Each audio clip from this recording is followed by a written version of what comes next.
prévention des accidents du travail demeure une réalité pour les professionnels et surtout pour les entreprises.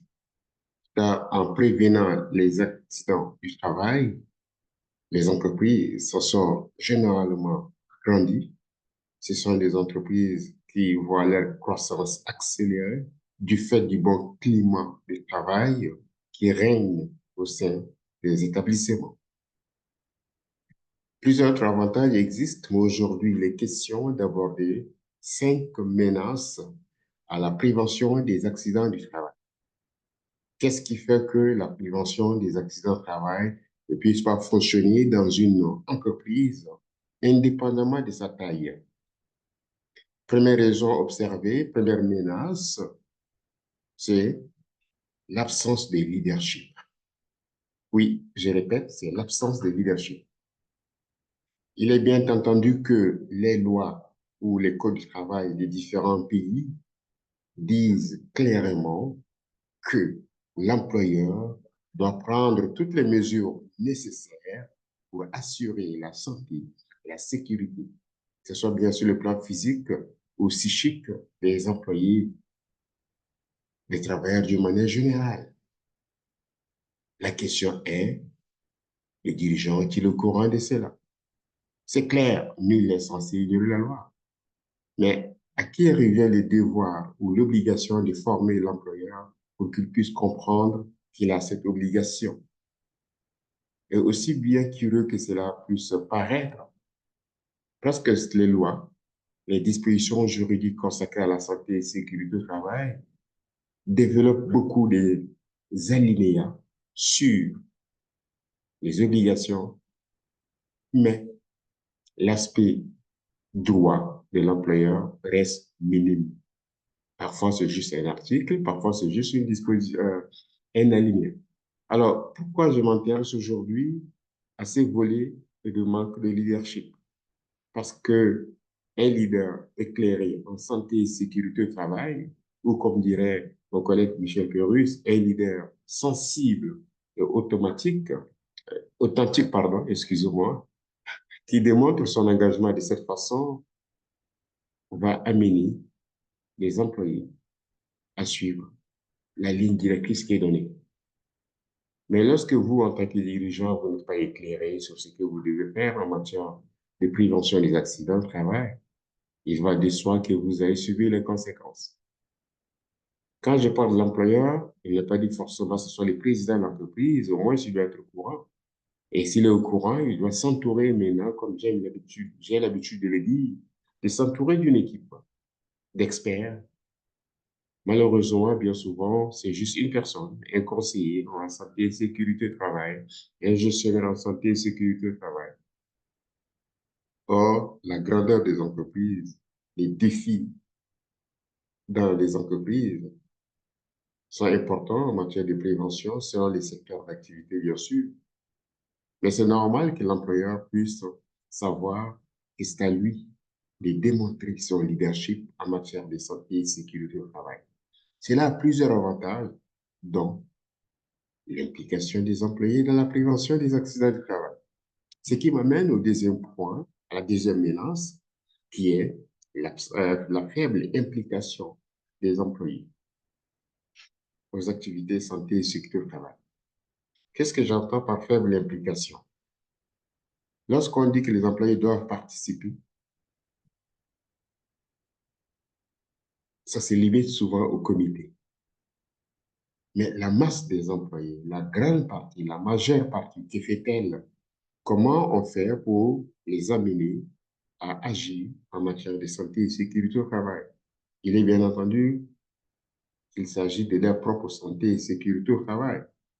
Comme on nous dit souvent dans les avions, quand on est en vol, avant les consignes, les agents de bord, pour ne pas dire les hôtesses, parce qu'il y en a des autres aussi, mais les agents de bord nous rappellent toujours qu'il faut d'abord mettre son masque en premier avant de mettre celui d'une autre personne.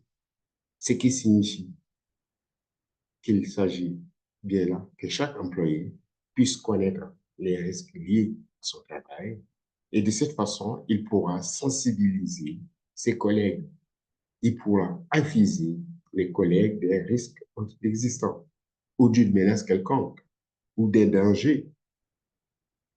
Vous voyez, donc l'implication des employés, ça ne se limite pas à juste à un comité, mais c'est d'amener l'ensemble des employés d'une entreprise à prendre en charge leur santé, leur sécurité, car il est bien entendu question de leur intégrité physique et psychique. Troisième point, troisième menace, très intéressant, mais il y aurait parfois communication irrégulière. Je ne dis communication irrégulière.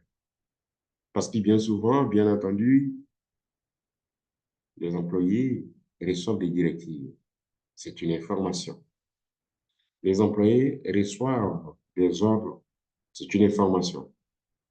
Les employés se font dire quoi faire. Ce sont des informations.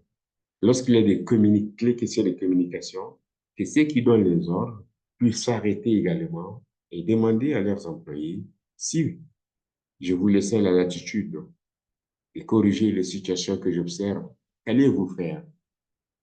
Et comme disait un directeur mondial responsable de santé et sécurité au travail, parce qu'il gère un département mondial, je dis bien un département mondial de santé et sécurité au travail, il vaut mieux s'asseoir avec les employés et peinturer dans le coin. Alors, il a une façon simple. Quand il y a un défi, il y a un challenge, comme il aime le répéter, il se met à côté des employés. Il dit, mais là, il y a une situation. Si on ne la corrige pas, qu'est-ce qui se passe? Vous voyez, cette machine, elle est partie coupante. Comment allez-vous faire pour qu'elle ne coupe personne? Si l'employeur va le protéger, mais vous, ben, il nous faut des gants. Et lorsqu'il dit que les employés exigent eux-mêmes ou demandent eux-mêmes des gants, ben après, s'ils ne le portent pas, il suffit tout simplement de les rappeler. C'est vous qui avez pris la décision. C'est aussi simple que cela. Mais c'est un défi facile aussi à relever dans vos entreprises. Vous pouvez le faire. Quel type d'équipement les employeurs ont besoin? En général, les comités s'en occupent, puisqu'il y a les représentants des employés. Mais tenez compte de la vie vraiment des employés, parce que c'est eux qui sont, comme je dis souvent, au devant de la scène. C'est eux qui sont sur la première ligne des opérations susceptibles de créer des situations graves ou de causer tout simplement des accidents. Ceci clôt le troisième point. Donc, quand je parle de communication irrégulière, il n'est pas question tout simplement de se limiter aux membres du comité, mais de créer des possibilités pour que toutes les entreprises, que tous les employés de l'entreprise, pardon, puissent être au courant de ce qui se passe dans leur entreprise. Ceci étant fait, ben, si les employés débloquent ou réalisent des activités, il faudrait qu'on agisse. Ce qui nous amène, quatrième point, et qu'on le constate souvent, le manque de reconnaissance. Oui, je suis clair dessus. Il y a un manque de reconnaissance. Les employés le disent, que nos chefs, ça c'est les employés qui le disent, ont tendance à voir ce qui ne va pas. Mais c'est rare qu'on vienne dire à un employé, ah, aujourd'hui, ton uniforme te va bien, tes chaussures sont bien. Vous allez me dire, mes fidèles, c'est quoi l'intérêt de parler? On n'est pas là pour apprécier, on est là pour travailler. Mais essayez, vous allez voir, votre productivité va s'améliorer. Essayez, comme je dis souvent, de caresser les employés dans le sens de poids. Vous allez vous rendre compte. Donc, s'il vous plaît, cessez de les réprimander. Je comprends ce que cela peut provoquer, mais ce sont des adultes qui ont besoin de votre attention afin que vous puissiez travailler ensemble et mener des actions conjointes. Ça, c'était un point intéressant. Il nous amène à la cinquième menace. La cinquième menace, c'est une situation observée dans différents milieux, ce que j'appelle la gestion en silo. J'ai fait de la santé et sécurité au travail une affaire personnelle et finalement, je pense tout savoir, comme il est arrivé déjà à certains responsables, peu importe leur titre, je ne vais pas le dire ici, mais à différents niveaux, s'approprient la gestion de la santé et sécurité au travail au point de voir d'autres personnes, par exemple, si les syndicats veulent intervenir, ce n'est pas votre affaire. Si les autres départements veulent intervenir, ce n'est pas votre affaire. Il veut travailler directement avec les employés alors qu'il n'a pas de pouvoir sur les employés. Les employés ne vont pas s'intéresser à ce qu'il fait. Donc, ne gérez pas la santé et sécurité au travail juste à votre niveau. La santé et sécurité au travail est une dimension stratégique. C'est plus global que votre service, c'est plus global que votre département. Raison pour laquelle moi je plaide depuis toujours que les entreprises qui réussissent, ou si vous voulez réussir également, c'est diriger, c'est-à-dire d'élever la santé et sécurité au travail parmi les axes stratégiques de votre entreprise. Et vous allez voir son impact sur la production de votre entreprise. En résumé, je vous ai évoqué 5 menaces, je rappelle bien 5 menaces à la prévention des accidents de travail. Premièrement, nous avons souligné un élément capital et déterminant, parce que déterminant en ce sens que ça affecte tout le reste, mais s'il n'y en a pas, ben ça cause problème. C'est l'absence de leadership. L'absence de leadership entraîne, le deuxième point, une faible implication des employés, ce qui conduit à la troisième menace, une communication irrégulière. Et donc, si on ne communique pas, il n'y a pas de reconnaissance. Quatrième point, manque de reconnaissance. Et finalement, chacun gère la santé et sécurité du travail de son côté. Ça s'appelle gestion en silo. Sur ce, je vous remercie de votre attention. Veuillez rejoindre notre liste des abonnés. Il nous fera plaisir de communiquer avec vous très bientôt.